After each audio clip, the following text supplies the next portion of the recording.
Élus de gauche, élus de droite, syndicats et parents d'élèves. Ils étaient hier près d'une cinquantaine de personnes réunies devant le collège Pasteur, tous mobilisés contre la fermeture programmée de cet établissement. Je regrette un peu tous les cafouillages qu'il y a eu autour de cette question.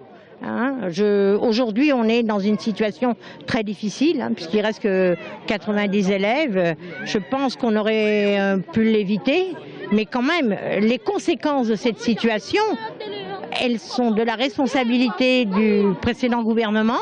Et il n'y a pas que les communistes. La droite également se mobilise.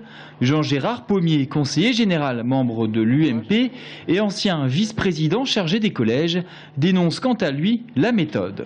Le président annonce qu'on va fermer un collège alors qu'on n'en a jamais parlé. On avait encore vendredi une session, il n'en a pas du tout parlé. Pourquoi un tel silence? Si l'ancienne majorité avait fermé un collège dans ces conditions-là, qu'est-ce qu'on n'aurait pas entendu quand même? Je trouve ça bizarre. Pas ou peu de mixité sociale, un collège vidé de ses élèves.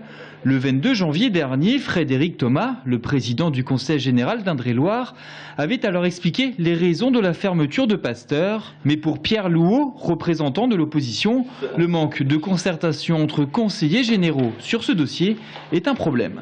Nous, on pensait que Frédéric Thomas était un président un peu moins politique, un peu plus décontracté sur le principe de fonctionnement du Conseil général.